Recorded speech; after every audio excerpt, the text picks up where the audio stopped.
Welcome back, guys. This is episode 2 of the NOLES and DAWGS podcast. I'm Hunter, I'm Dylan. and we are back. This is Sunday evening, whenever you'll be watching, and we are doing our Saturday reaction pod. So, By the way, fantastic weather this Sunday night. I don't know how it is where you're at, but it's like 65 degrees and fantastic out here. Feels great. Wasn't pretty weather all day yesterday, though. I was shocked to see, everywhere around, it was just gray and cold. The Big Ten, every single Big Ten game. I would hate Even being an athlete. the in SEC. Big Ten It was snowing in Fayetteville.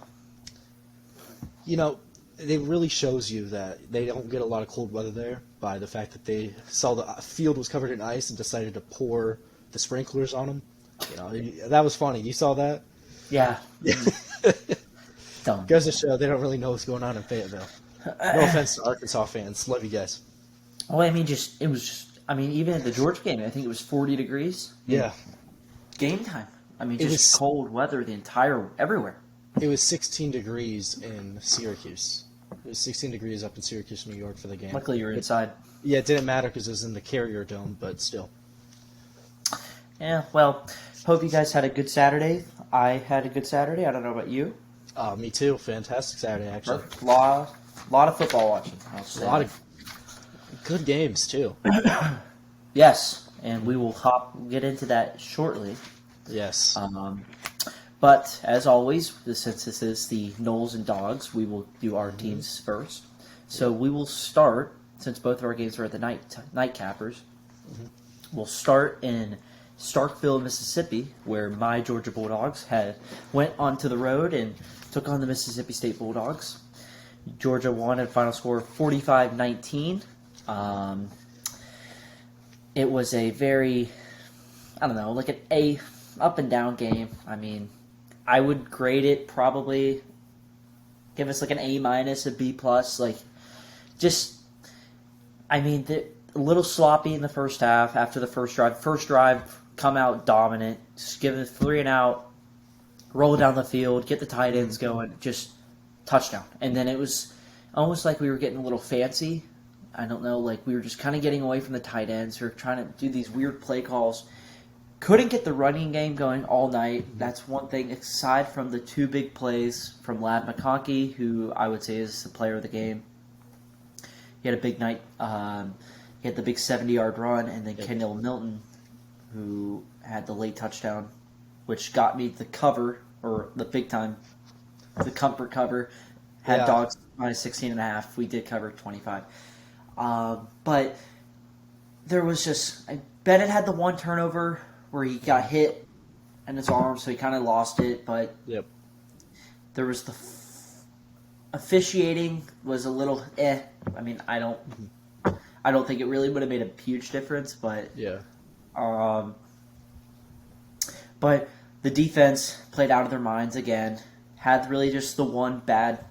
There was one big one bad play where they had a big play on, but the only thing, the final 5 minutes of the first half was the ugliest I've seen. Just poorly executed, and which led to the. There was about 44 seconds left in the half. We get fancy, don't do anything with the ball, punt it, they score a touchdown on the punt return. So cut the lead to 5 going into half, but I come back out, and as I said on Thursday, when we need to come out to make a statement, they will do that. And so they did that. It started, I think, on the 3rd play of the half, McConkey scores, and then we kind of just put down the lap. Kind of locked it down and secured the win. Darnell Washington had a big touchdown. Trying to think, Stetson Bennett Vanilla Vic put the guy on skates with that touchdown at the end. And luckily, the Dogs pull out 45-19, clinch the SEC East for the 5th time in 7 years, I believe. Congrats. Thank you. Guys. We will be playing LSU in the SEC title game. We'll get more into that in the conference title games later on down the road in a couple weeks from now. We'll probably look a little bit at it on Tuesday, but probably not too in depth until weekend actually comes. Yeah, maybe after rivalry That, weekend. yeah, when it So we becomes more know. of the main focus. Yeah, um, but you know what? Feels good. Another 10-0. Gotta love it. But it's good to know that when you play your A-minus game, you still win by Yeah, 25. That's when you that's know you have a always team. yeah. Yeah, and Jalen Carter. Oh my God, he is insane. If he doesn't go top 3 in the draft coming up, I don't know what kind of scouts are out there. I mean, he is a menace. Um, but take care of business. You love to see it. We go to Kentucky, who completely crapped the bed this today, Yeah. but we won't worry about that. I think we opened up today. I think I saw we were a 22.5 point favorite opened up at. So I wouldn't be surprised if it went up higher by the kickoff I time. wouldn't be shocked either. That's a tricky line. I think it was about that last year. We didn't cover Yeah. because of a backdoor cover, but it just feels good. Get the win, clinch the East, move on to Lexington next week. So that's Georgia's all I rolling. got. Yep, From rolling. what I can tell, Georgia's rolling. They feel like almost like a boulder that can't be stopped at this point of the season, Yep. which is kind of how they felt last year too. At this time of the year, they really did feel like an unstoppable object. That once they get on their roll and they can move the ball offensively, which was, correct me if I'm wrong, one of their biggest conversations last year was how good can this offense be? When they can get the offense rolling, there's not a single team in this country that can come close to that team. Just Um, the way they're coached, the athletes they have on that team. I mean, yeah, I would say even Georgia last football. year. Yeah, last year, even though the persona was the defense, and the defense was historic. Yeah. I think we finished here with 10.4 or 11.4. Um, the offense was still averaging 37 points a game, so it was not Yeah. like they were just getting carried. I mean, they were making plays when they needed to. The offense has definitely taken a step up this year. I think Stetson Bennett taking control of the offense for a second year now has really showed. I think we're averaging now 41, 42 points a game. But yeah, just complete dominant. Like you said, it's just kind of like a boulder. But the only thing is, it worries me down the road again in these bigger games is we turn the ball over way too often. And luckily, right now, it hasn't come out to bite us in the butt. I'm just worried there's going to be a point where we're going to have one too many turnovers, and we're not going to be able to just say, defense, get us a stop. And I don't know when that time is, but fumbles have been a huge issue. Yeah. Bennett gets a little trigger happy sometimes, and will just kind of, instead of taking the easy throw, it happened again last night. He'll try to force something. Luckily, it didn't really come back to bite him in the butt. It happened once last night, but nothing else. But Yeah. that's my only issue is turnovers will kill this team. If they do not turn the ball over, or they limit the amount of turnovers they have, they will cruise to wherever they need to be. Because other than that, there's really nothing else. But turnovers is the only reason why any of your games this year have been remotely close. All right, and with that, we'll move forward to the next important game for this podcast. The Florida State Seminoles went to Syracuse, New York, to take on the Syracuse Orange. They took care of business. That's an easy way. That's one way of saying what they did. The final score being 38-3 is kind of lowballing how much Florida State dominated this team. They had their backups in 2 minutes into the third quarter. Like this wasn't close. Jeez. It never felt like Syracuse was even in the same league as Florida State. They felt overmatched athletically. They felt outcoached. It just felt like Syracuse didn't even want to be in the game at times. I'll start by saying that at this point in the season, Florida State's offense is rolling. Like it's that offense, they can change. They run the ball well with Jordan Travis. They can pass the ball well. I was just looking at his stats so far this season. He has 20 touchdowns, 4 interceptions. He has the third highest QBR in the country. He's not talked about much just because the Seminoles are 7-3. They did lose a couple bad ones there with NC State and Wake Forest, but he is legitimately becoming one of the best quarterbacks in the country. They started off the game by dominating with the defense. I think the first half, Syracuse had 62 yards in total.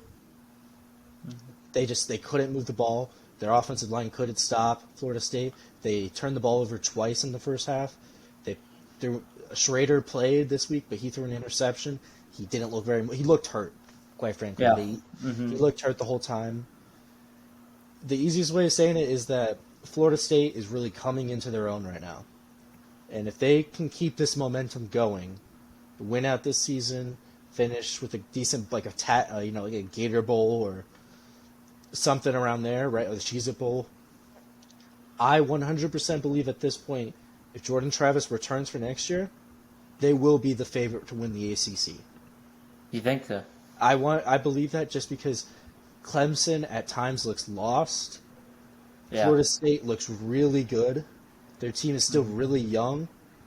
And if they just keep improving, I mean, yeah, that offense is like, they could score on anybody. They mix it up. They run the ball well. They can run play action. Jordan Travis is probably one of the best, like, running the ball wise quarterbacks in the country. They look really, really good right now. They haven't given up a touchdown in, I think, 6 quarters now. No, it's more than that. I think it's 10 quarters because they didn't give up any Miami, none to Syracuse, and they didn't give up anything in the second half of Georgia Tech. So it's 10 straight quarters without a touchdown given up on defense. Yeah, I saw a stat where Norvell had. Didn't he start the year? He started his first year. This is year 3, right? Mm-hmm. So he started his first year. He had 3 wins. Yep. The second year at 5, and now he's at 7. Yep. Yeah. So I mean, like you said, I think if they just continue to, maybe because that NC State loss was pretty bad.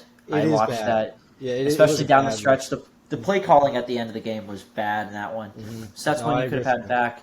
I think the Clemson game this year, I think it kind of got under a little way from you.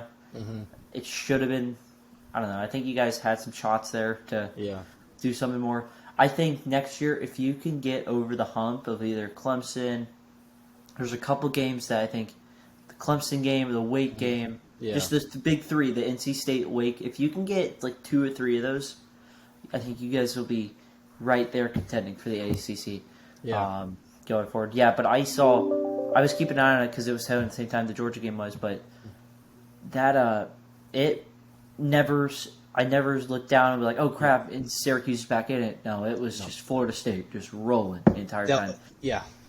And the crowd was out at halftime. It looked like a Miami game at halftime.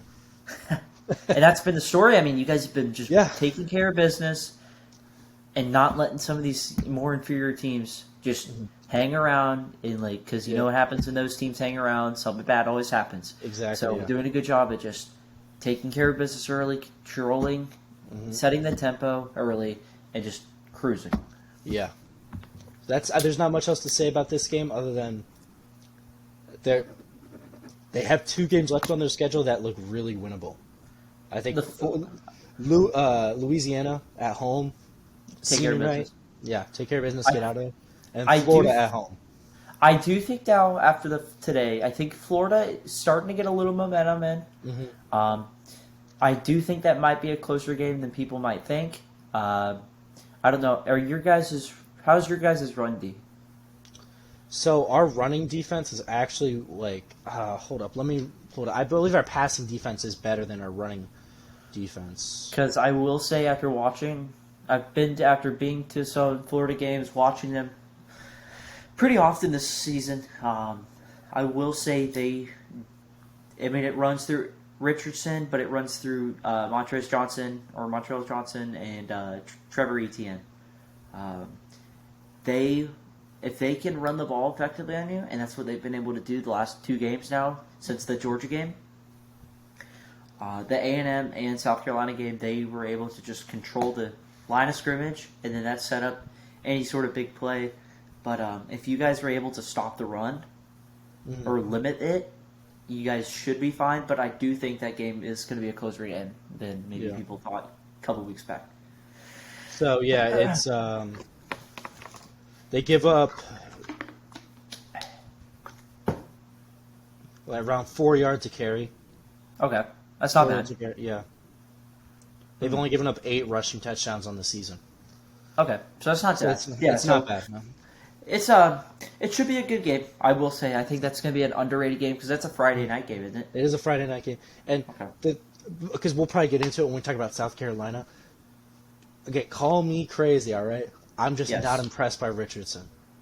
At times, Anthony Richardson can look great. At times, he can look like the most Well, that's- coolest football player on the planet. Well, Looks like a that's- deer in headlights at times. That's the story of his career so far. Like you said, we'll get into it a little bit more down the road.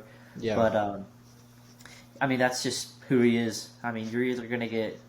He's the Jekyll and Hyde quarterback Yeah. at his finest. So, I mean, not really much else to say about him there. I mean, but when he's on, he's on. But he's not. It's like, what are you doing? So Yeah. Well, enough from Anthony Richardson. But we will... Let's move now to the top games of the day. Yep. We'll start in Oxford, Mississippi, where Ole Miss took on Alabama. Which a game that Ole Miss controlled, I felt like, for a majority of the game, and then it just felt like they gave it away. Quarter came, and it kind of slipped under their fingers. Bryce Young, it was 24-17. Ole Miss, I think, had a 3-and-out, if I remember correctly. I was watching that game for the majority of the time. And they just really couldn't get... They really stagnant. I believe it was 17-14 going into half. Ole Miss was up, and then they just didn't have that same rhythm going into the second half as they did in the first. And it kind of showed because they let Bama just kind of creep their way back into it, and eventually fell I think about 15 yards short because of 2 late field goals, put Bama up 6, and just Bama comes out with another victory. However, were eliminated earlier that day from SEC West contention. But that's all I thought. First season. Wow. Yeah, right? Yeah. I mean, that's really all I took from it was Ole Miss played very well. Lane Kiffin has got them going. Yeah. It'll be interesting to see if he stays there after this year. If he you does, think he's interested in the Auburn job? I don't think he's as interested as people think he is. I don't think he's going to end up taking it. I think Hugh Freeze has a better shot at it. But yeah, the only thing with Hugh Freeze is his SEC ban. That's the only thing holding him back. I think that's the only reason they haven't even attempted to make a hire yet at him.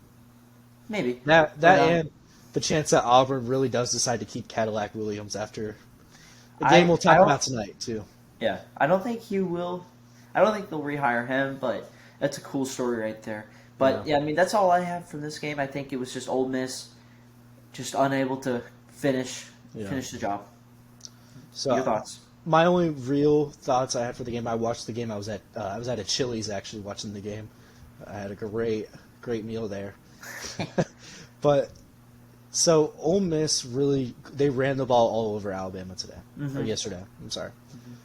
Like I did mention, it did feel like a mismatch in Ole Miss's favor. The fact that they could run the ball so well on an Alabama defense that did kind of was susceptible to giving up a lot of rushing yards. But at that last drive, it really did feel like possibly was a moment too big for Lane Kiffin when they decided to go away from the run and pass the ball when Jackson Dart, not a bad quarterback, but has not looked great passing the ball this season. So I don't know if maybe the moment was too big for Lane Kiffin and he got in his own head trying to think of a passing play in a situation where you have three great running backs. Just run the ball. They can't stop you. Just run the ball. I think I don't know if the moment was too big. I thought Jackson Dart played pretty well. Yeah, I do too. I do think he played well.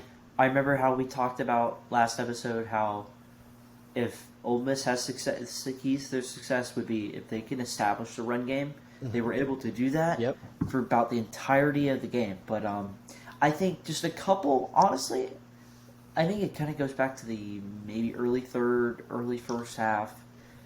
Couple of plays were times when they would go for it. They were going for it on fourth down. In field goal territory, and they didn't get it.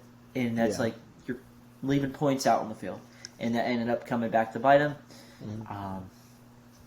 I do think maybe towards the end of the game they got a little bit away from the run, possibly a bit. But, I mean, kudos for Bama if they were able to stop it. I do believe, again, that Bama team is so undisciplined. They don't look that good. They don't look that good. I don't think this is a top 10 Alabama team. I think this is more in that like 13 to 15 range that is just getting some really good luck against A&M, against Texas, against Ole Miss this week. Yeah, it's because and I don't want to think it's because it's just because they have a big old capital A on the side of their helmet, but it might be because of that. Yeah, that's why they're ranked so high. That's why. North Carolina, I know it's crazy to say, but I think North Carolina should be ranked ahead of Alabama right now. Just because I think Alabama doesn't have better defense. Bama would beat UNC, but I don't know. I think they would. I don't know if their offense would be able to keep up. But if it got into a shootout, I think UNC wins that game. Yeah, but UNC's defense stinks. So they played good this week, actually, though. They did, but again, they had a comeback. They were trailing at halftime. Yeah. I think by 2 scores. So, and then when they were up, I think they were up by 6 to 8 points, and then they let Wake come back. So, but again, we'll hop into that game. Yeah. A little bit down the road here, but yeah, that's all I really have from it. That's Ole Miss just couldn't get the job done. I think they established the run game well. Jackson Dart played very good, but Alabama just unable to do anything on offense. Just catches some breaks, I think, from field position wise because of 4th down stops. But I mean, I think they have Austin P next week, so nothing crazy. So easy win for Alabama in November. They should win out. And they'll probably go to a New Year's Six game. So Auburn game is a trap game for them. It might be, but it's at home. That's all I'm going to say. I'm not going to go into detail into that till we actually get to there. But I'm telling you, that Auburn game's going to be close because those kids really do like playing for Cadillac. We'll see. I think it may be close for maybe a quarter or so, but I don't. It's at home though, so we'll see. We'll see. All right, moving on to possibly the game of the day. Yeah. And one that I had circled down as a under the radar game. Not a lot of people were talking about it because it was being headlined by the TCU Texas game. But Oregon and Washington. This game was played at Autzen Stadium. Oregon had coming in with a 23 game home winning streak, and coming in ranked by 6th in the country. Yep. Number 25 Washington comes in. Big playoff aspirations for Oregon, too. I believe most of the people within that program believed this is the team to go back to the playoff. Mm-hmm. And so they had that going. They had the one loss from Georgia week 1, but they have been rolling ever since. They were double-digit favorites. And Washington hung around the entire game. I mean, matches blow for blow with them. And at the end, it was Washington got a late field goal at the end of the game. Yep. And then the poor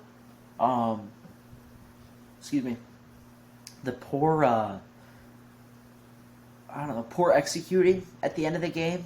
I know there would have been a long field goal attempt, but I think it's better than a Hail Mary shot. I mean, there's 4 seconds left. The odds are the Hail Mary is terrible. But I know Bo Nix got injured late in that game. Yeah. But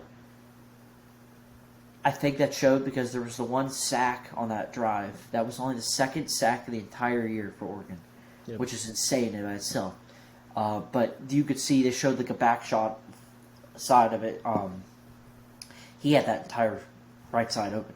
And I don't know if it's because he was hurt, because of the plant foot, just wasn't able to take off, but he could have easily picked up the first down, but I don't know but he didn't. He got sacked, and then they had to burn that one timeout there, which ended up being the crucial timeout that they didn't have at the end, because they ended up getting the 4th down conversion. They ended up going down the field. There was the review call, whether or not he got pushed out or not, which ended up being a penalty, so it set him back a little bit. I thought he was not forced out. I think he just went out. Yeah. I don't know about you, because I know they were doing that a little bit. I think he went out. I'm going to say I think he went out. I think so, too. I don't think there was enough push. I know he kind of went like this a little bit, but there wasn't enough there. So, no. But that's all I mean, just Oregon was not able to really just take commit a lead and hold it and just kind of build on it. They would get a lead and then Washington would immediately respond. Credit to Michael Penix. He played out of his mind again yesterday. Yeah, that's what. I don't know if you have a stat line pulled up, but he. I can pull it back up. I had it up a second ago. He played out of his mind, and credit to Washington making the plays they needed down the stretch. And Oregon falls to 8-2. Their playoff chances are pretty much gone. I don't know. I don't have the standings pulled up for the Pac-12, but pretty much now the Pac-12's only last shot, I think, is USC. Yes, it is USC. So pretty much, I was looking at it earlier today. If USC wins this Saturday against UCLA, they're going to be playing in the championship. The only other team that really is looking at a chance is not the playoff, but the Pac-12 championship is going to be. Oh, excuse me, but it's going to be Utah. Yeah, because they only have the one loss. Yeah. They only have one loss in conference. So I think if they win, excuse me again, if USC beats UCLA, I think that guarantees both of them make it. Yeah, and that's not good for the Pac-12. So, I mean, right now, I know because USC is good money-wise for the Pac-12 making it. That's probably if you're the Pac-12 and you're thinking from a financial standpoint, from the beginning of the season, USC is who you wanted because they're the biggest fan base out there. They make the most money. But they're just definitely not the best team though. But their inability to just blow teams out that. Which we'll talk about later. We'll talk about later because I do have that game up. Yeah, just even against Colorado, I know they won 55-17. But it's been like the story of the year. They just have not been able to blow teams out. But you look at teams like Utah and Oregon and UCLA. They're blowing this. They're playing the same teams. They're blowing them out, beating them by more than 2 scores handily. So. I think that's going to be the biggest issue. So I do think the Pac-12's chances of making to the playoff to have a team hosting is gone. Oregon, I think, was their last shot. I think they had to win out and win out, blowing teams out because that loss, that 46-point loss is just. I think that was going to be too much to overcome to begin with, and now that they lost, they're pretty much gone. So, I don't think their playoff shots are over. Personally, I think if USC beats UCLA, they beat Notre Dame. And they win the Pac-12 as a one-loss Pac-12 champion, I think they make the playoffs. Just because they're gonna get the resume from beating UCLA, Notre Dame, because I think both those games are on the road, and then they'd win against whoever's in the Pac-12 championship and be ranked, which would be Utah. I get what you're saying there, and I know we'll talk about this more, but just the fact that you start matching up resumes of USC, Tennessee. Loser of Michigan, Ohio State. Yeah. Who would you rather take out of those 3? Say if it's hypothetically, we'll say it's USC, Tennessee. We'll say TCU wins out, so you have that 1 spot left. So I know it's a lot. We'll have our own playoff show, and we'll talk about it more also after our playoff rankings reaction. But I mean, they're still in the mix. I guess USC's like really they're the last one, but they cannot lose out. If they lose one more time, they're done. The Pac-12 is done if they lose out at all. It's hanging. It is hanging by a thread, but I do think there is a clear path for USC to make it to the college football playoff in Lincoln Riley's first season as the head coach there. So, all right, moving on to our third top game of the day, and then we'll get on to our winners and losers of the week. 1 second, I am plugging in my thing. It's my laptop. All good. Loses chart battery faster than you can say touchdown in the TCU Texas game. Yeah. Because my God, I myself had the over in this game, and boy oh boy was I wrong. The over was 65. The final score 17-7. 17-10. Okay. There was a late fumble. Didn't see that. There was a fumble late in the game. Texas, I think, recovered it either for a touchdown or had really good field possession and scored. Yeah. But TCU coming in, they were ranked 4th in the country. This was a game they were supposed to lose. They were not even favored. They were 7.5-point underdogs. Yep. going into Austin, game day was there. It was a Saturday night game. Very Man. disappointing game day, by the way. I can't believe they didn't bring out McConaughey as the guest picker. Like, that's the most disappointing thing that's ever happened to me. But aside from Bevo and Matthew McConaughey, the game itself, completely nobody expected. I think there was, I don't know how many, you want to look up how many sacks there were in the game, but Max Duggan and Quinn Ewers were hitting the floor. I mean, it had been, they were getting sacked left and right. I think there was 6 sacks by the end of the half. It was 0-0. I think it was 3-0 going into half. Excuse me. A completely defensive battle till the very end. Texas made it close at the end of that game, but TCU controlled the game once they got ahead. Once they got ahead, it was pretty much just TCU kind of threw it on lockdown mode. Didn't give up the lead after, and a team that now looks for real. I do think this was the one game that they had to really prove it, because not a lot of people thought they were going to win it. But 10-0 now.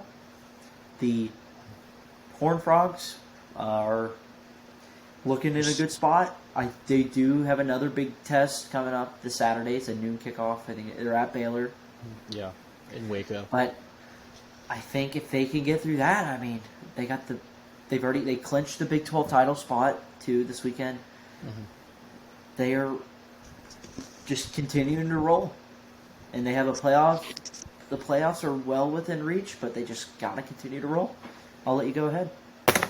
So, all I really have to say about this matchup is going to be the fact that for a game in which going into it, I think me and you both believe Texas just was a better match. Like, they just offensively they're better.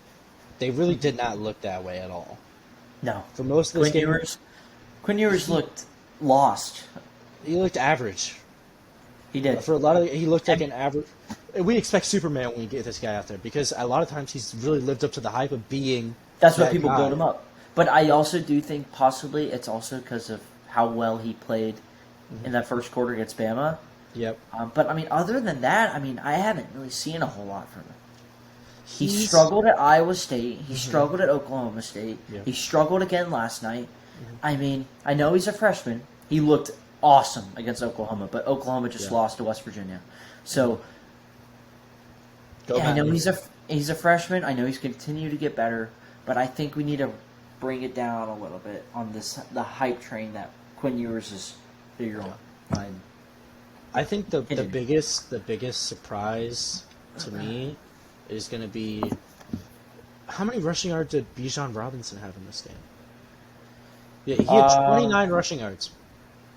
That was it? They gave him 12 carries for 29 yards. And I think that was the story of the game. The defensive lines controlled the game. Because I was going to say, I mean, but at the same time, why did they give up after 12 carries? I don't know. I know they fell behind. It was 17-3, and at that point, it almost felt like insurmountable. So I don't know if they just completely got away from it. But Quinn Ewers threw the ball 39 times for 17 completions, 1 interception, a QBR of 21. Not good. Great. Not good. No. Not good. I know his mechanics looked off again last night. Mm-hmm. It's going to be something to continue to. He's going to have to continue to grow. But I think we do also need to start thinking about, is Steve Sarkisian the guy going forward? Because he was brought in, turned this program around, had a little bit of hype going. But, I mean, honestly, last year the story was couldn't finish in the fourth quarter.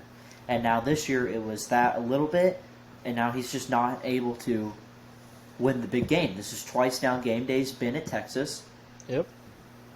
Twice now they've had a shot to really pull off an upset, and they have not been able to do it.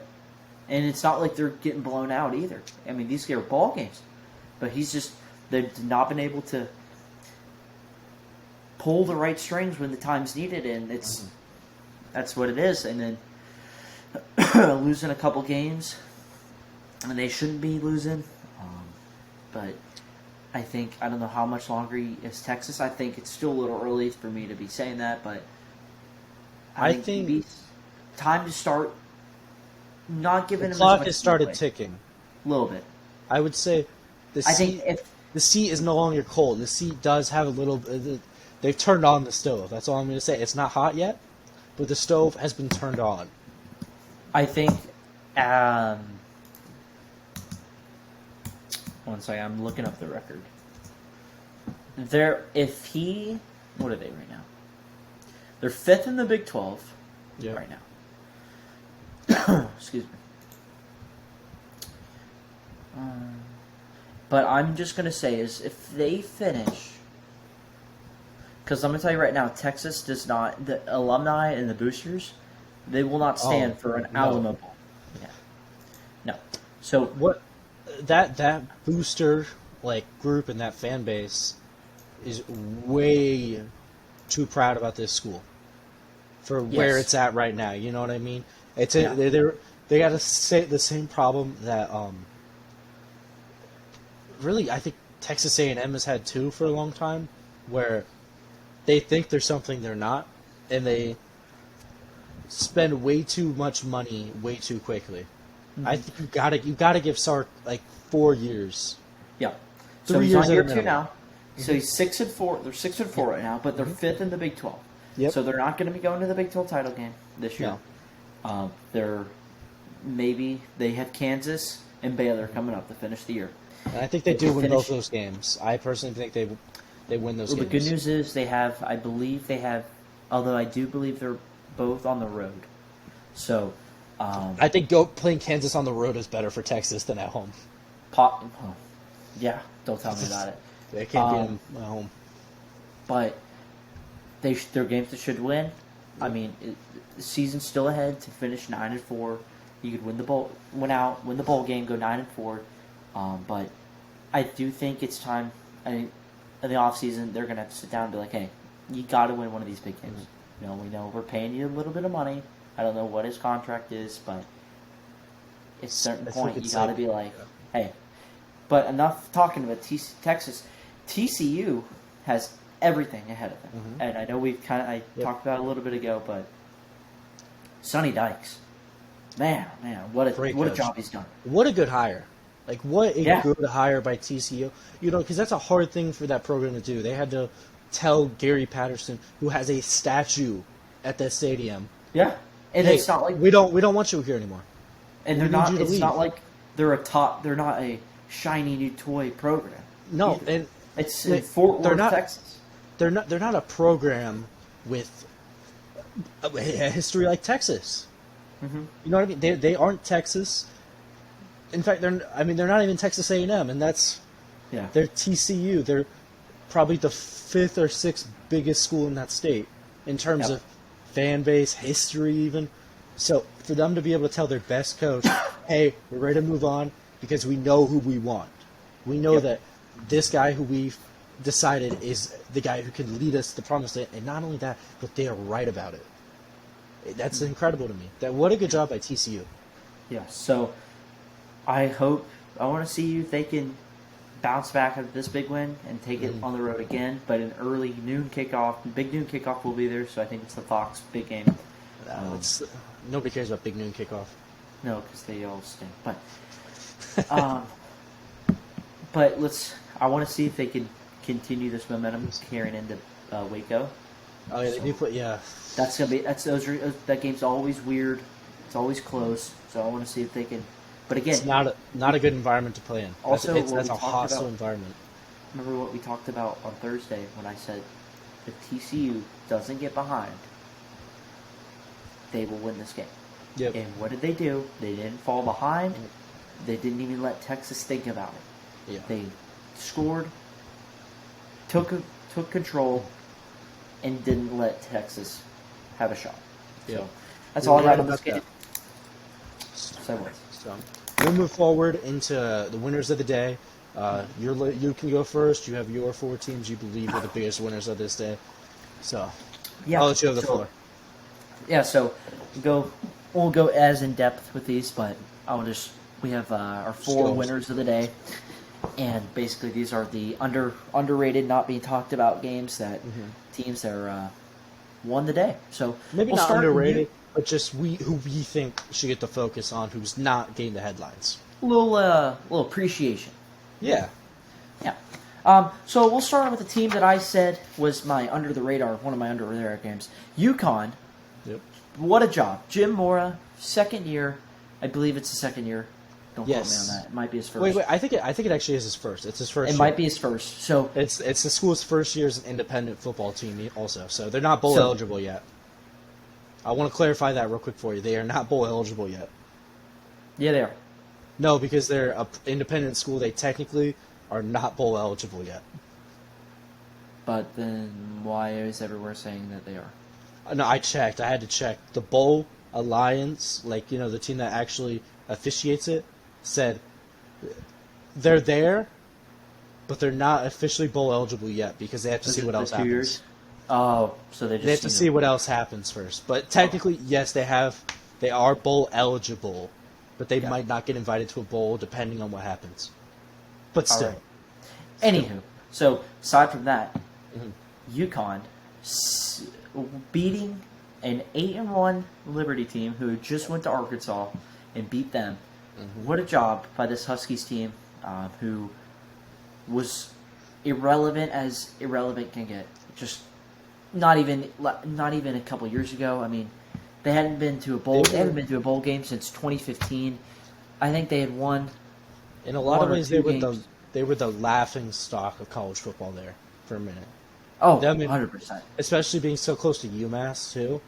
Yeah, UConn UMass. it was More like UAss. Yeah, they were. It was just there was talks of possibly just getting rid of the football program. Especially when they decided to move to the Big East for basketball. It Yeah. really did feel like the football team was dead in the water. And UConn offseason, they hire Jim Mora or late last season, and what a job he has done. He has turned this program around. Looks like they are 6-5, and that's all I got. I mean, what a win. They were 13.5-point underdogs at home, and they got out early on Liberty, and I think they might have fallen behind maybe once, but they responded and they won the game. So, kudos to you. Good job. Give him a round of applause. Kudos to Jim Mora. Yes, kudos to Jim Mora. And moves to my next team, who also is another laughing stock of this great country, Vanderbilt. Let's go Commodores. Are you sure? Commodores That's amazing.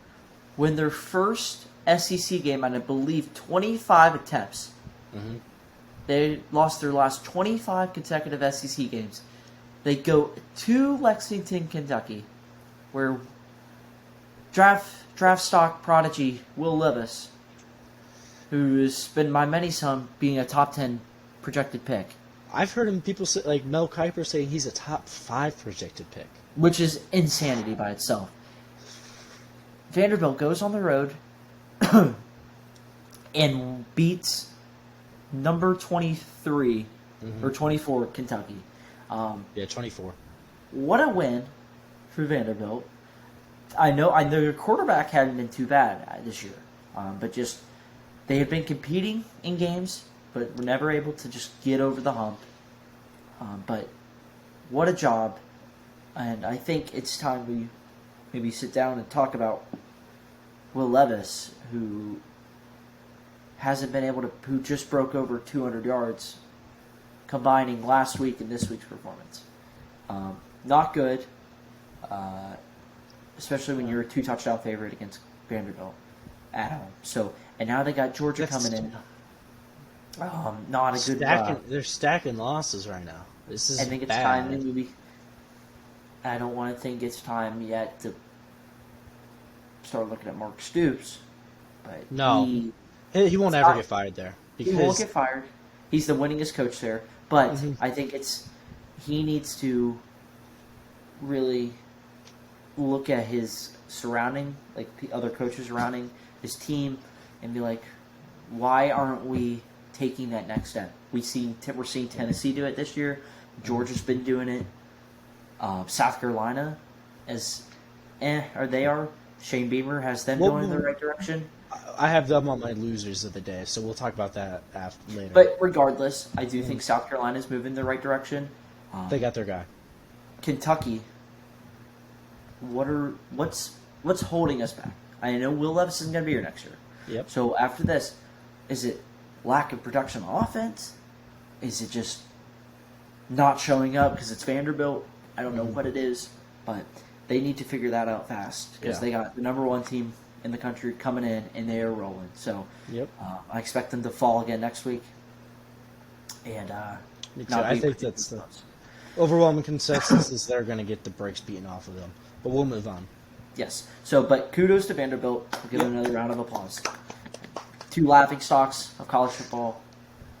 And shout out Vanderbilt having more wins than Texas A&M. They're all. I changed my list a little bit. They are on my losers. I do want to talk about them. Okay. I have a lot to say about Texas A&M. So, and we'll move on now. West Virginia, quick one. Let's go. The Mountaineers. Oklahoma comes in, and so we'll give you a background. West Virginia came into the Big 12 in, I believe, 2012. Yes. They have never beaten Oklahoma before since joining the conference. The last time they beat them was in 08 in the Fiesta Bowl. Or 09. Or 07 or 08. I think it was 08. It was 08. And they have come close a couple times. They came close last year. If it wasn't for a botched snap, they would have beaten them in Norman last year. Mm-hmm. Will Greer outplayed Kyler Murray a couple of years ago. They should have won then. Yep. But I said if this is any year they're going to beat them. It's this year. And Oklahoma comes in kind of reafloat. They had won a couple games. They come into Morgantown, which is always a weird game, always a weird place to play if you're a visiting team. Mm-hmm. And they're leading early, but JT Daniels gets pulled. I forget the guy they put in, but West Virginia pulls out a game-winning field goal and wins 23-20. It was just a weird game, but West Virginia first time beating Oklahoma since joining the Big 12. So impressive win for the Mountaineers. Thank you. Proud of them. And so they're 4-6 now, I believe. So still a shot to get to bowl eligibility. We'll see where this game momentum forward. And now my final team, the LSU Tigers. Go Tigers. So LSU had come in with after one of the biggest games at Death Valley in a long time. One of the biggest games biggest wins in program history, I think. They beat Alabama 32-31 last week, riding high, and now they got to go to Fayetteville, Arkansas. Play little old Arkansas, which is always a weird game. It's a noon kickoff. It's snowing outside, so they got a battle for the boot.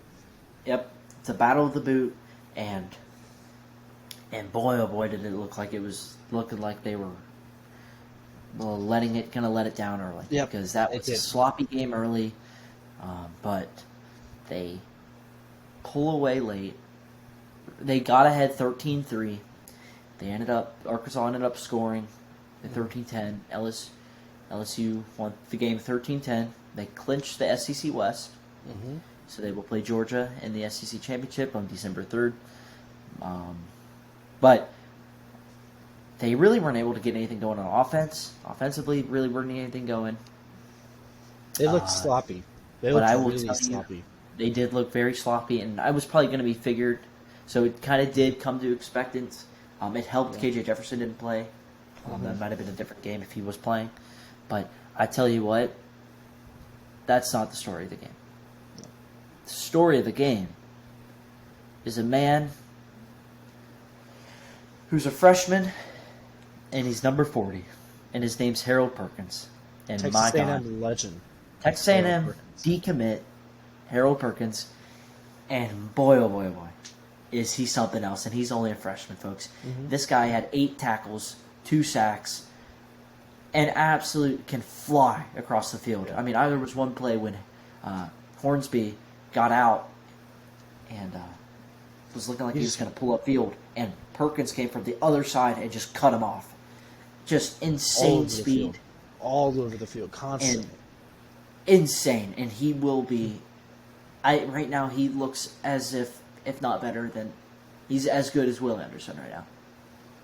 I think he might even be, at this moment in time, be playing better. I don't know if he is better, but he's playing better. At the moment, he's playing better than Will Anderson. And let's not forget about B.J. Ojolari, too. Yep. He is a game wrecker as well. Mm-hmm. Yes. Those two are a force to be reckoned with right now. LSU's playing really good football. I think this was a big-time win for them, especially coming off that historic win the week before. Yeah. Coming into Arkansas, which is always a weird place to come in, take care of business, go on. I think they got UAB coming up, so they clinched the SEC West. Now they can focus on just.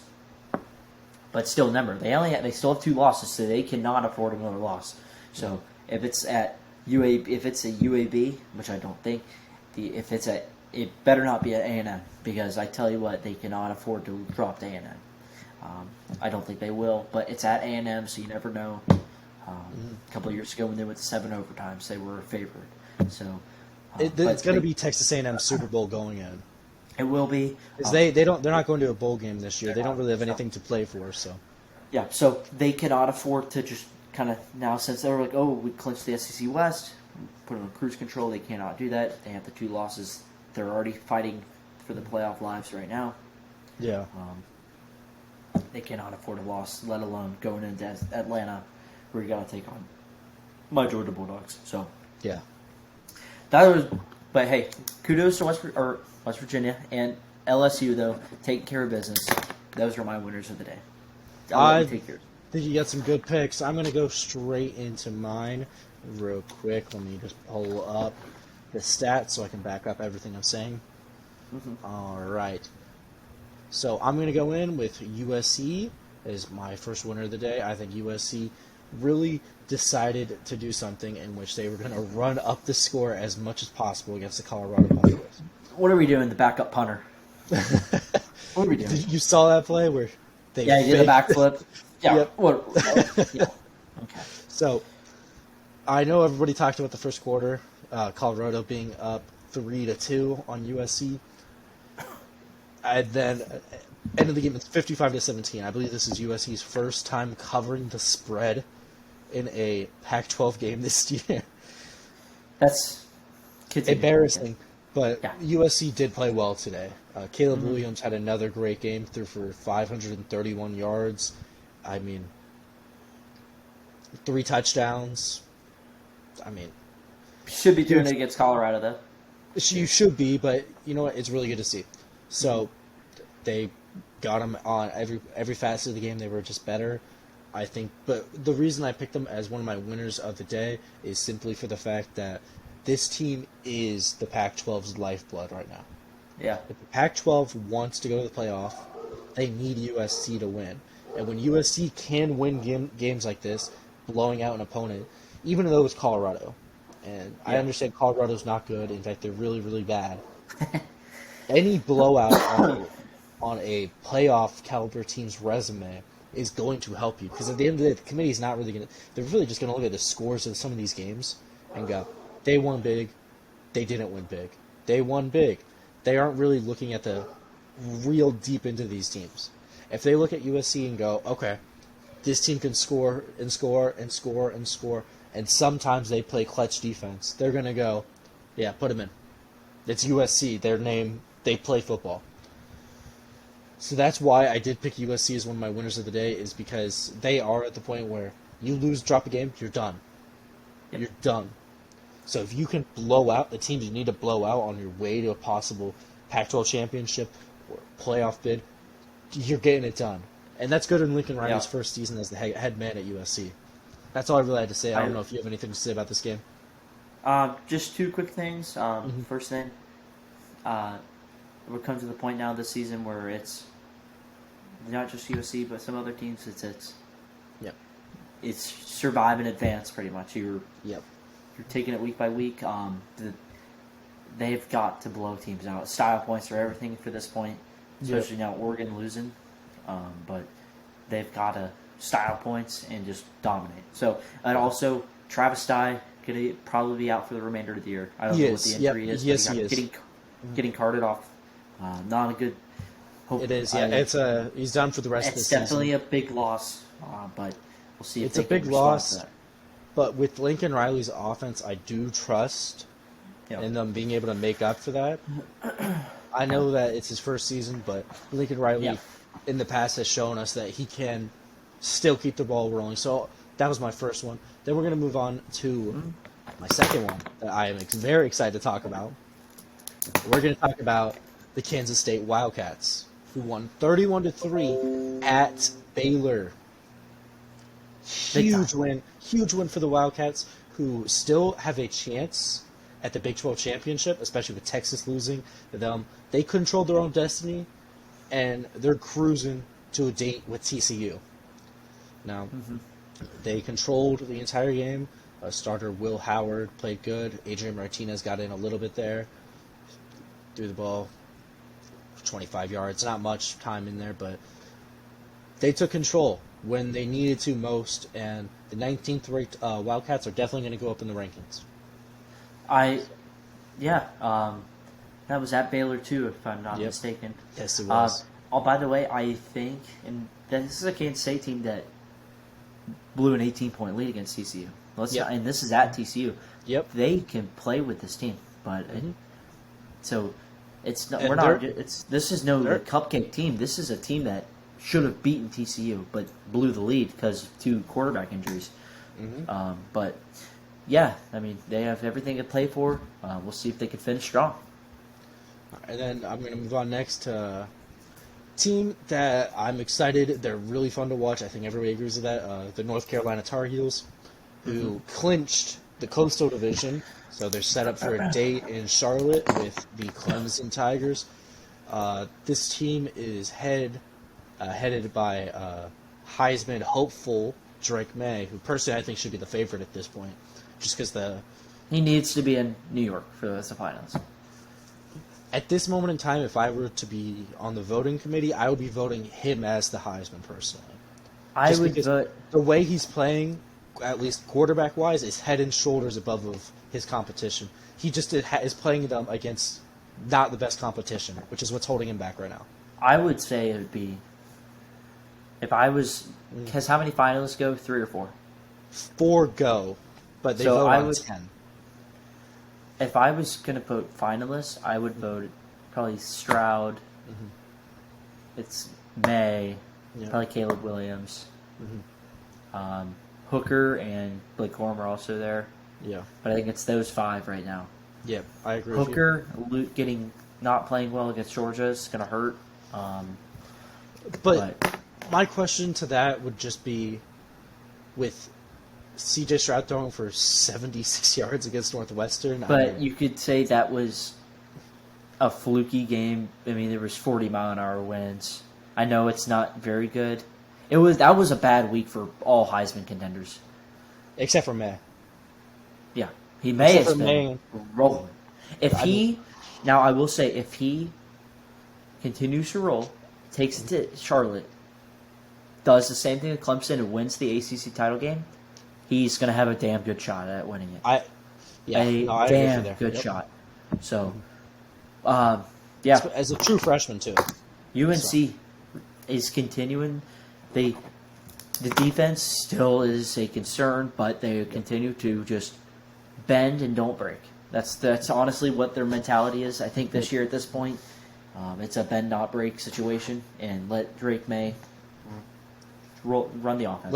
Let Drake cook. Let Drake cook. All right. Let Drake about cook. Russ. That's right. So, especially after today. Last team I had as my big winners, I put UCF. The UCF Knights. Went into New Orleans to play Tulane, and they took care of business. They did. I tell you right now, I had them. I said they were going to win this game. You did. They won this game. I think it really just came down to the fact that I think UCF is a more complete team than Tulane was. Yep. I think UCF just has a better coach. They've been in positions like this against Cincinnati, against Memphis the past 5 years. This is a team that knows how to win. close Yes. games against good opponents. Something that Tulane, not their fault, just did not have any experience in. This is a And Tulane that's playing with house money that was just rolling, but yeah, stuff was just better. I wouldn't let the score indicate how kind of felt lopsided that game was. It just felt like UCF was in control the entire game. John Rice Plumlee ran the ball really well. Yeah. Made throws he needed to. But kudos to UCF. A lot of UCF fans were there. Kudos to them, though, going in and putting a little stop to Tulane and gaining the inside track now to the hosting and ACC or AAC title game, as well as the last year in the conference. Last year in the conference and inside track now to getting that New Year's Six bid. So, I don't know if you have anything else on that Rest game. of the Knights. Yeah. The only other thing I'd add is, they got a coach who I think Auburn should be looking at. UCF really does have a coach. I think Auburn should take a peek at Malzahn? possibly. Yeah. I don't I think know. Auburn's. I don't I know think that's a because guy they who can fired win him games in already. the Plains. I think that ship has sailed already. Ship that sailed, my friend. All right, let's get on to the big losers of the day. Let's go to the losers, and we'll just carry it in. Actually, I'll start with Tulane. Tulane had everything to play for. They had a shot at just pretty much locking down the New Year's Six and the hosting the AAC. But with the loss, they just got dominated. I watched a little bit at the start of the game. UCF I watched the end of the game. Jumped on them early, and then pretty much was in control the entire game. So, Tulane, I know they'll probably, let me pull up the standings. I have them up right now. They're in third place right now. They need Cincinnati to lose. Let's see if Tulane has the rest of the way. Well, they still have to play Cincy, so they still have a shot to make the AAC title game, and they still have a shot to redeem themselves because it's going to be one of those three. It's going to be UCF, Cincy, or Tulane that's going to host or get that New Year's Six spot. Yep. So Tulane still has a shot to redeem themselves, but they do need to win out. So that was my one loser of the day, Tulane. Just kind of a blown opportunity, pretty much. My next loser of the day, NC State. What are we doing? You at home, and you let Boston College snap a 26-game losing streak against ranked opponents. Not good. I don't know how this team was ranked to begin with. They were not very good, but they lost. I don't know if you have anything on it. Anything on it? Nothing much other than the fact that when Devin Leary went down, I think this team lost itself. Yeah. They have Leary not was been kind the of same controlling the since. ship. Yeah, It has even not though been the Leary same really since. wasn't having a great season. Leary wasn't even having a great season, but with him down, they almost feel like a team without its soul. Like they feel just kind of like lost. they're moving along, but they Well, just then don't look very good. the play calling got super conservative. Even when he went out against FSU, the play calling was super conservative. Yep. It was still conservative after that. Just a bad loss in general. We'll see if they respond. I would say, I agree with you. That's a big thing. They Next one, play UNC in 2 weeks, so we'll see how that game goes. those games are usually wild. So we're going to see it's in North Carolina this year. So we will continue on here. My losers, my two of them, they're from the Big Ten. First one, Indiana. This is strictly from a betting perspective. You came in as a 40-point underdog. Nobody expected you to win. But the fact that you can't cover a 40-point spread is not good. You lost by 42. Not good, because I went 6-4-1 this weekend. I could have easily gone, if you take the push from LSU, I had them at -3, and that loss, I mean, what am I? That's 8-3. Yeah, I'm 8-3. So, totally, just kind of changes things there. Indiana, gotta be better. That's all I have. Indiana stinks. And Marvin The Harrison. only thing I would say is, Go ahead. only thing I would have to say about this game is that this 100% felt more like Indiana being terrible than Ohio State looking great. Yep. That's really all I have to say about this game. And yeah, Ohio State's schedule is terrible. By the Ohio way, State schedule stinks. They're really. I don't want to call it a do or die game, that Michigan game, but it's looking like that. When your next best win it's is do or die. when you're really your best win right now is Penn State and Notre Dame. So,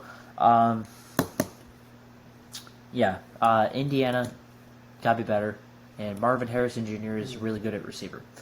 Yep. And we will move to my final loser of the day, the Illinois Fighting Illini. Illinois had a shot to put a stranglehold on the Big Ten West, and due to their loss at home, there is now a four-way tie for first place. I repeat that, a four-way tie for first place. So the four-way tie to see which team will be the sacrificial lamb in the Big Ten title rages on. That's my only thing. And it's just been the story when every time their losses come, it's just because they're not able to. They weren't able to control the run game. They weren't able to just kind of lean on it. They had to use Tommy DeVito to throw, and has not worked out very well. So those are my big losers of the week. I don't know if you have anything to add on about any of those teams, but yeah. Only thing I'll have to say about Illinois is during the game I spoke to a big Illinois Fighting Illini fan named Ben, who works at the same store as me, and he had the best comment about the game I could possibly think of. And he said, I grew up with Illinois being terrible, and we are right back to where we started. And I thought that's a great way to describe the Illinois football team. Yep. Yes. So those That's are my all I have to losers. say, so. Those are the losers of the day for Hunter. So we'll move to Dylan. We're going to get into my losers of the day, and I want to start out with a team that I'm really disappointed in. I'm really, really disappointed in what this team did. So the Georgia Tech Yellow Jackets went into playing, well, they had a home game against the Miami Hurricanes, a Miami team that has looked bad. Quite frankly, they've looked really, really bad.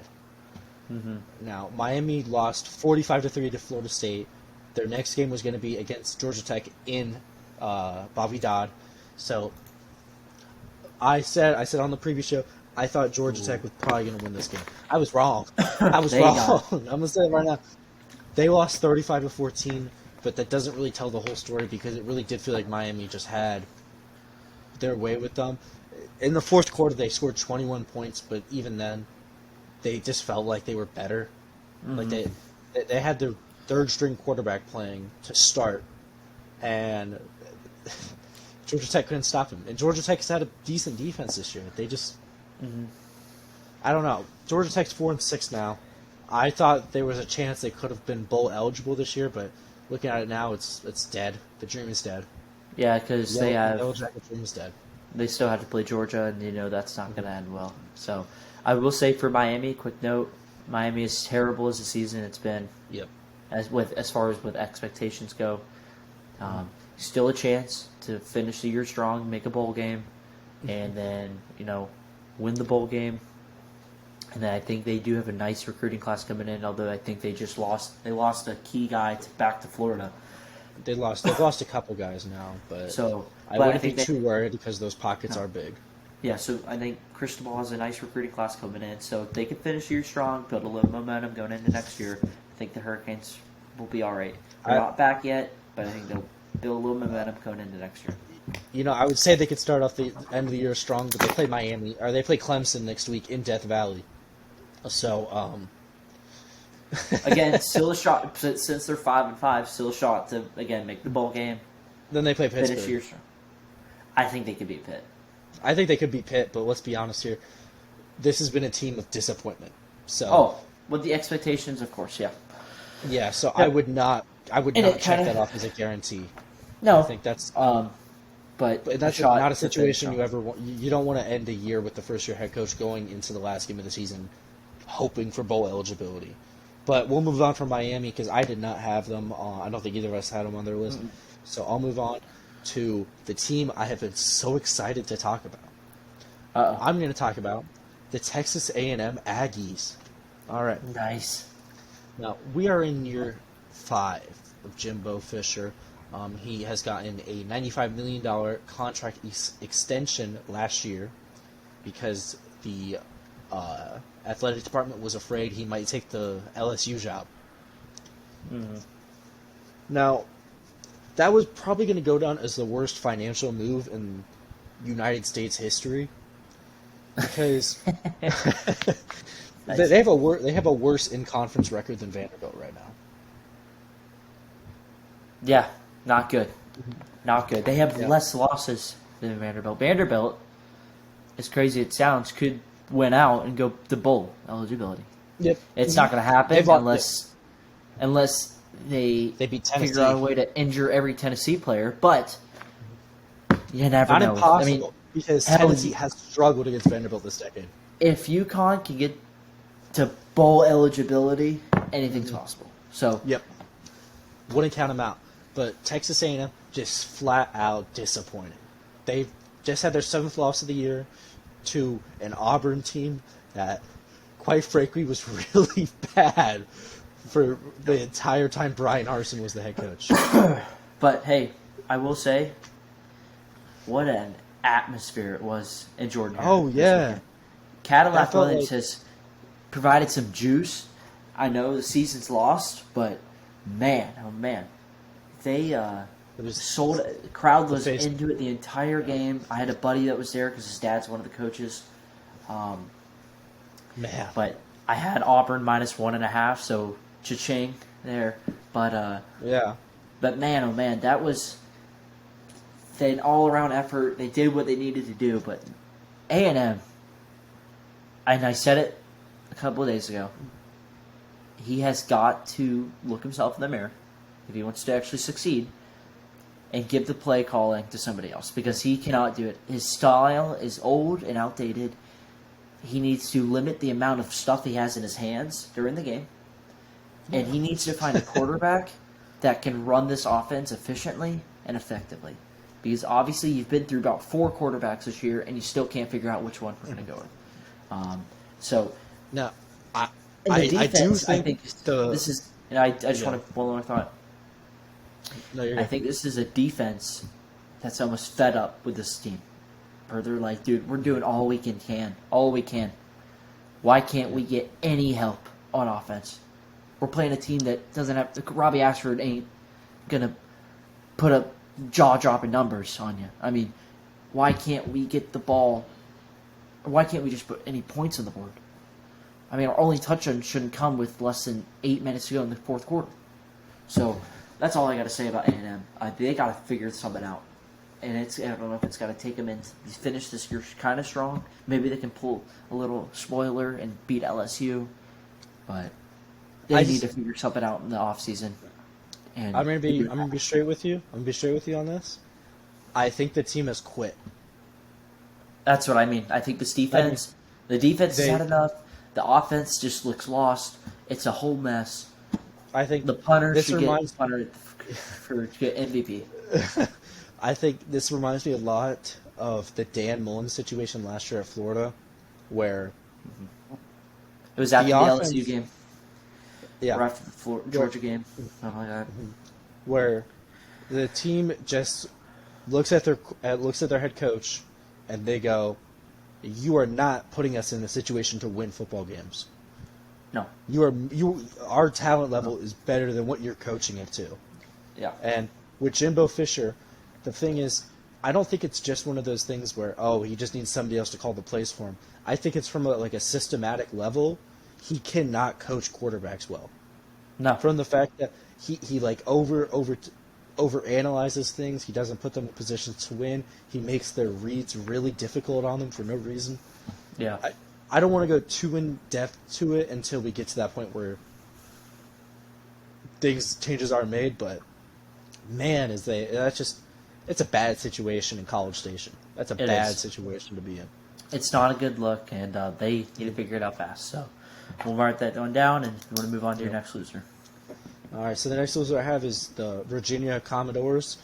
So Oh, are you Or I'm adding sorry, Missouri? Cavaliers. Are you adding Cavaliers. Missouri or South Carolina? I doing South Carolina. I'm not going to do Missouri because Well, Josh Heupel Like- and Tennessee can go fuck themselves at this Yeah, point. 'Cause you know what? I do feel we like need? it was more of a win. It was more of a win for Missouri if you really think about it. They were around in that game. They shouldn't have been, and they were. Congrats to Eli Drinkowitz for making his team 80 games in the fourth quarter. That's a lot for Missouri. Congrats. So All right, Virginia, go to Virginia. This is more. What I have to say about Virginia is they've made a horrible hire, a head coach. Tony Elliott. Yep. And I don't know if they're going to make the move away from him. Well- because it's one season. But they should.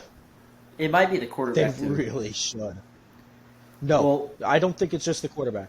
Because the fact that this kid led the ACC in passing yards and touchdown to interception ratio last year, and then a year later, he starts the game out by throwing 2 pick sixes. Not Back good. to back, by the way. Back to back, by the way. Actually, it was 14 minutes and 40 seconds, and Pittsburgh was up 14-0 to start the game. Not good. Their offense looks terrible for a head coach who's an offensive coordinator by trade. Yeah. I just- It's you could say the same thing with Brent Venables. In Oklahoma, defense didn't look good. But at least I don't with know Brett what it is. Venables, you see that he's recruiting well. Didn't he have Chad Morris down there? Yes, he does. Okay. So at least with Brett Venables, he's recruiting really at a really high level for Oklahoma, and you Yeah. can see signs of growth in that team. In Virginia, it just looks like dead in the water almost. Mm-hmm. Like they just don't look good. Doesn't look like they can be good. They Doesn't had look the like one. Honestly, they haven't been real relevant ever. They had the one little thing in 2019, Yeah, I think it was, in the Orange Bowl when they played Florida. Mhm. But other than that, I mean, just And that's Yeah. all you could say about them. There's So, I mean, that's all I So got. we'll I be mean, moving on. Pitt from blew them out. I don't so. really have much else to say. They got No. killed. They keep Yeah. getting killed, and I think they're only saving grace is if they beat Virginia Tech. But Which may happen, but I don't know. It's the Tech big is state. bad too, so we'll move on. Yeah. All right, so my last team I have is South Carolina, and South Carolina. Only really reason I have them is because they didn't really look good on defense or offense this week. They did not score an offensive touchdown. Their one touchdown came off a punt return, where they decided to go for It was a two fake after punt. for some Yeah. reason. Yep. So, we're calling Shane Beamer, but a South Carolina team that looked like it was rising there for a second. You know, with the big win there against who was that? They beat A&M, they beat. Yep, they beat A&M, which looking back at it is not very impressive. But at the time for that program it was because they had never beaten Yeah. A&M before since joining the SEC. But with Shane Beamer, I know this is a weird thing to say, but if I'm a South Carolina fan, I almost feel like there should be a level of fear that if Virginia Tech really does keep being bad and they hire a new guy, would they hire Frank Beamer, that legend for their program, his son? I don't think they will because I think that I think he's bought into South Carolina. I think he's won over all of the people he needs to win over there. Yeah. So he's doing so. He's now able to just, if he needs something, they'll probably go out and get it. Yeah. I think that this is a team that needs to find a better quarterback in the offseason, possibly through the transfer portal or through recruiting. Yeah. Spencer Rattler is not good. He hasn't been good all year, really. I don't think he's really ever been good. No. Now this is a team that's 6-4 now. You're going to a bowl game, but They're going to a bowl, but obviously expectations are higher than that. But this is a team that is built to not lose by 31 or 32 at Florida. yeah, Florida, especially a Florida team that you beat last year too. yes. You beat This is a pretty Florida team handedly. that had been they were 4 and let me see. They were 4-5 going into the game. Let me see. 1 Or second. no, 5-5 going into the game. I think they just won their 6th to go come bolt out. Yeah, so no, they were 4-3 when they played us, and then they were 4-4. We beat them by 22. I will say this is a Florida team that looked really well against A&M. I bet on them to cover. They did. Well, and then an A&M team that was missing a lot of players. True, but to go into College Station at any point is always a tough feat. I think, and just with the crowd. And Florida, you never know, especially with Anthony Richardson, what you're going to get. But then to come home, I had a weird feeling they would win because I did bet on them and they covered. But I did not think they were going to win by 32. And I think it was more yesterday was more Florida just dominating overall. I mean, big Desmond Watson almost thought he was going to score a touchdown. So I think it was more Florida dominating than South Carolina. Not being there, but I think South Carolina. I know the swamp is the swamp, but you can't go in there anywhere and lose to a team that's right there with you with record-wise and get beat by 32. So, South Carolina, a good story. I think they possibly could put up a fight with Clemson. I don't know if they'll win, but that game might be a little closer than people might think. I think Clemson will win depends what version of Spencer Rattler shows up. True. I do think Clemson will keep that. It's not going to be as close as people think, being in South Carolina this year. But got to be better. I think you just got to be better overall against a team like Florida, who is playing a lot better football as of late, but can't be losing by 32 to Florida. So there was a couple of miscues. There was the 80-yard, I think, touchdown run by, I think, ETN. Yeah, there was just Anthony Richardson. There were some turnovers. Just an overall bad game. Just bad. Ugly game. But I think it was more Florida dominating than anything. But just got to bounce back from it. It happens, I guess. So that's all I got on that one. Yeah, not much else to say. Just hope it gets better for the Gamecocks, all right? That's all I got to say. Yeah. Because I do like Shane Beamer as head coach. I think he's a good hire. Yeah. 100% agree with that. All right. Alrighty. Any final thoughts here before we end this episode? Not too much else to say. The only other thing I would have to say is the college football rankings come out on Tuesday this week. Is there anybody who you think is going to be a big riser or fall in the polls? UNC, I think, goes up. Ole Miss obviously falls. Yeah. I think. How far does Oregon fall? That's what I was about to say. I think they fall. I think they fall to maybe 10 or 11. Considering it wasn't that bad and it was to a ranked opponent. I want to see where UNC falls or drops rises. Or rises to. Yeah. It's so weird because they're falling the lower numbers. I want to see where they go to. I think they've been kind of getting disrespected with the rankings all year. So they're at 15 now.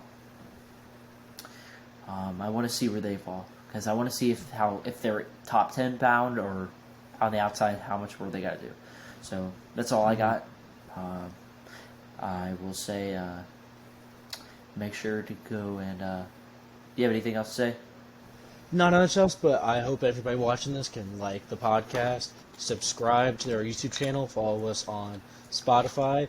We're trying to make this available anywhere you can watch or listen to podcasts, and we just hope you guys enjoy what we're saying. Yeah, it's available at the NOLES and DAWGS podcast on YouTube.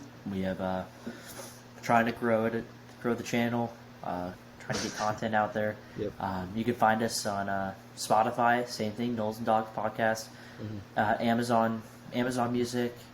We're soon going to be getting in our Apple Podcast and Google Podcast, but just go like and subscribe and hit a good star on Spotify and stuff. Help grow the channel. Yes. We'll be getting It more really content. It does help us actually. It really does help us grow. And if you want to leave comments for any suggestions on what we can do or add into the show, love to see it. We'll love to take any requests or ask or listen to any questions anybody has to ask. And that's all I have to say for tonight.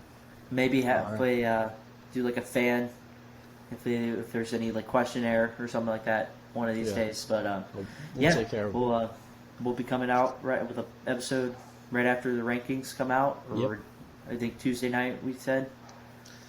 Yeah, Tuesday night. I think the rankings come out at 8, so we'll probably have the podcast. No, they come out at 9 this weekend. Oh, they come out at 9 this week? So. Okay, so yeah, we'll probably be. It's a half-hour show for the rankings. So. Yeah. So Tuesday night or Wednesday, at some point we'll get it out. But follow us on Twitter though. You can find me at Hunter at the Lauder Hunter on Twitter. It's the Knowles and Dogs podcast. Find us I'll be setting up a new Twitter soon, so I'll be ready to we'll answer get that any out to you questions guys. on there. All right. Alrighty. See you guys next time. See you guys on Tuesday.